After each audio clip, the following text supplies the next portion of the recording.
gay, lesbian, transgender. If you heard these words within the past 100 years, people would have been shocked to hear them.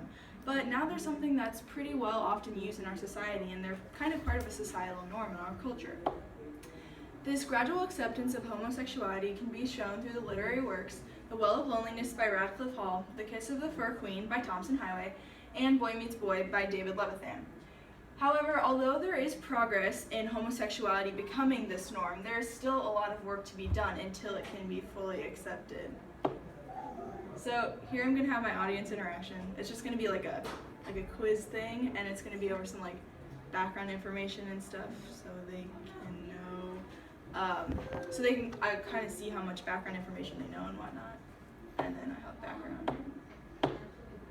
Okay, so the first novel I'm going to be talking about is The Well of Loneliness by Radcliffe Hall. This book was released in 1928 in London, and it surrounds the life of Stephen Gordon from the time she was born to her death.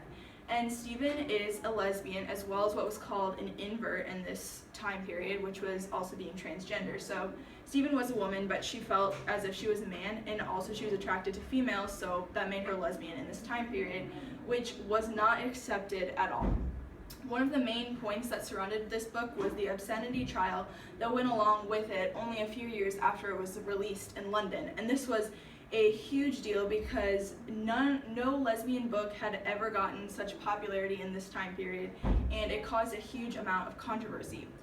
And in the front of this book, there was this foreword written by Havelock Ellis, which was also very new for this time period because his foreword was basically explaining that this book was going to be the book that was finally going to stop controversy for lesbians, and they're finally going to become accepted in society.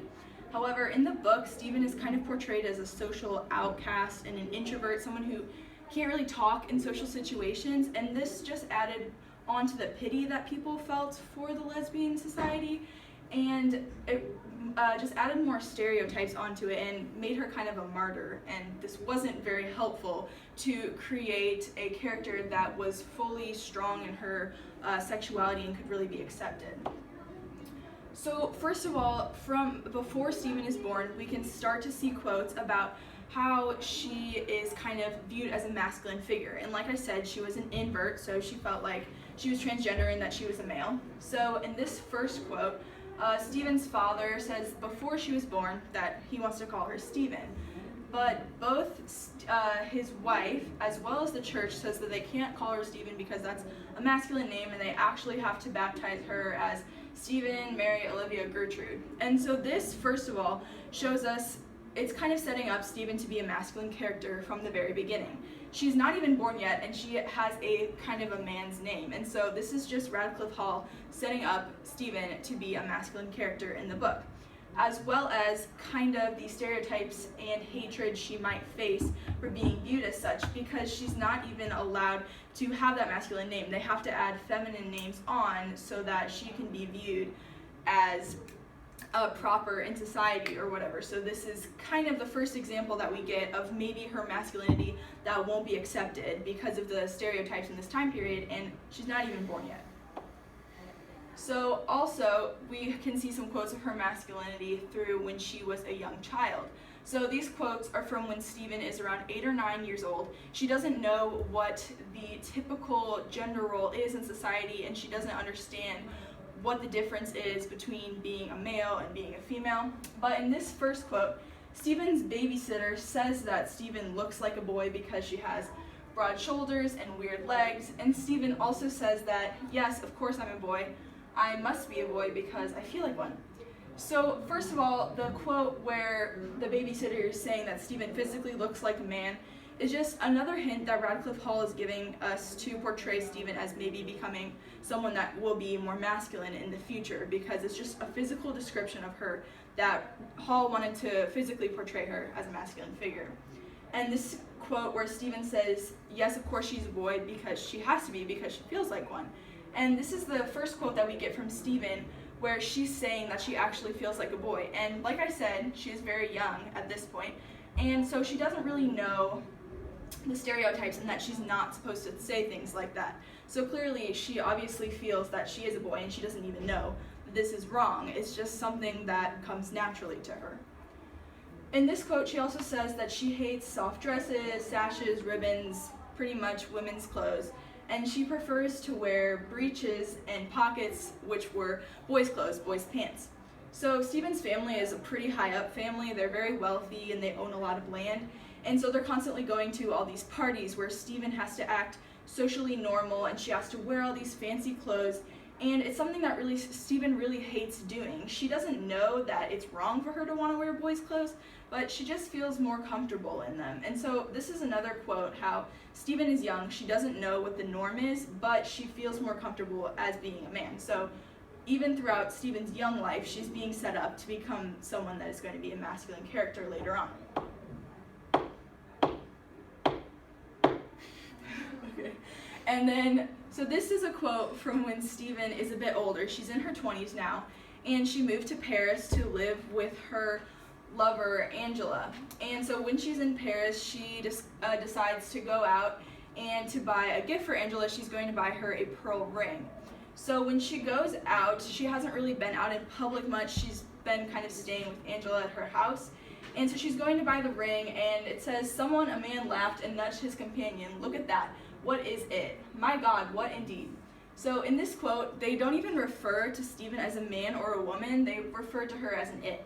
She's a woman, but at this point in time, she's kind of come more to terms with her being transgender, and she's dressing more like a man. She's wearing pants and suits, and she cut her hair short and everything. And people are not used to seeing a woman dressed like a man in this time period, and so they don't even know what to think of it. They kind of think of it something more as they've only heard of in scientific textbooks, and so they referred to her as an it, which was extremely degrading and something that a lot of lesbians, gay people experienced in this time period in the 1920s. So later when she goes into the store, she says that she wants a pearl ring, and she's kind of stammering her answer. She gets flustered in response. She can't really talk. Part of this is because she's kind of thrown off by the hatred that she's experienced towards these people. But this quote is just another part of how Radcliffe Hall is just portraying her as someone that can't really talk in social situations. You know, she's kind of getting flustered, she's embarrassed, she can't talk. And like I said at the beginning, because Stephen is portrayed this way, it kind of just makes us feel more pity to her, and it just adds more stigma onto the lesbian character. And it's not a good way that Radcliffe Hall is really portraying Stephen, not as someone who's a strong, confident character, more as someone who's shy, she can't fend for herself, she's someone to be pitied. So these are some pictures of Radcliffe Hall, and The Well of Loneliness was a semi-autobiographical novel on Radcliffe Hall's life, and so she portrays Stephen in the physical descriptions a lot as she looks like. So as you can see, she wears like suits and coats, she wears hats, she has short hair. You wouldn't really guess at first look that she's a woman, but this is also very similar to how Stephen was portrayed. So when Stephen went out in public a lot, she would get weird looks for this, because obviously this was something that you weren't used to seeing in the time period, and it was something that a lot of hatred was cast upon. So another big deal with The Well of Loneliness was the obscenity trial that went with it. The book didn't really have any explicit sexual language or anything in it. The most of what happened was that two women were kissing, and that was seen as obscene and completely wrong, and it was said to have violated the Obscene Publications Act of 1857. And at the obscenity trial, three very well-known and popular authors, Ian Forster, Virginia Woolf, and Leonard Woolf, wanted to speak at the trial and actually stand up for the book and say that it shouldn't be banned because there was nothing wrong with it.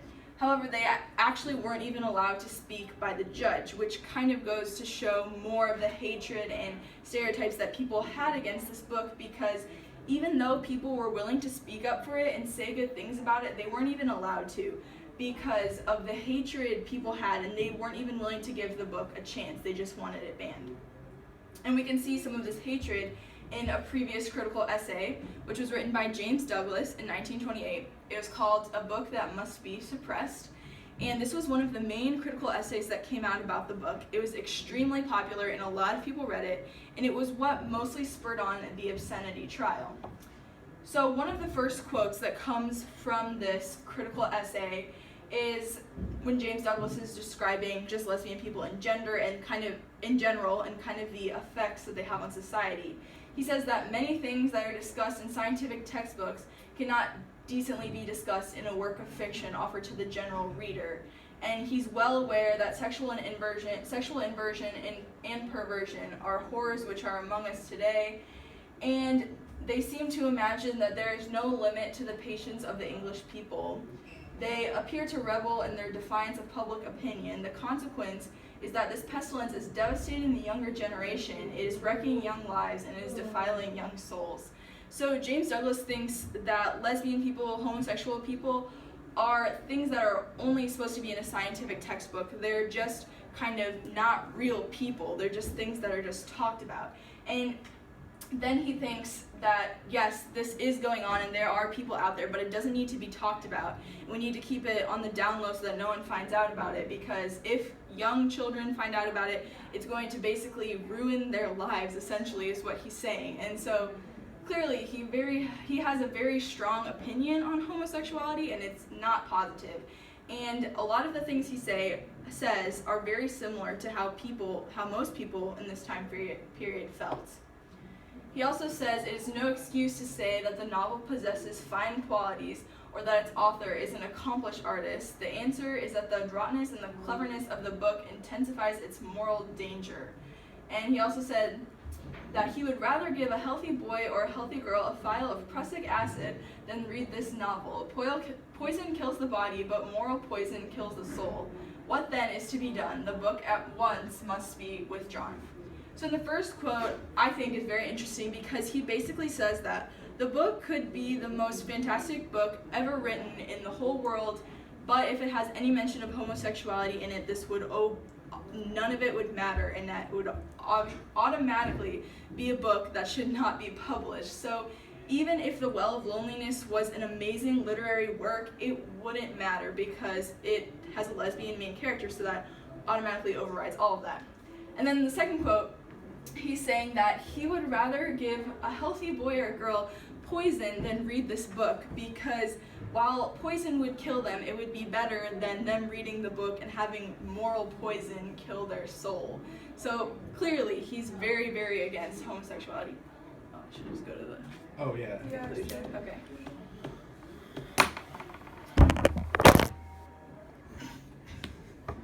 So okay. So you can see all the progress that's been made in the past 100 years. Imagine what would happen if we continue to make that amount of progress in the next 100 years. As gay rights activist Harvey Milk says, we need to bust down the closet doors and start to fight.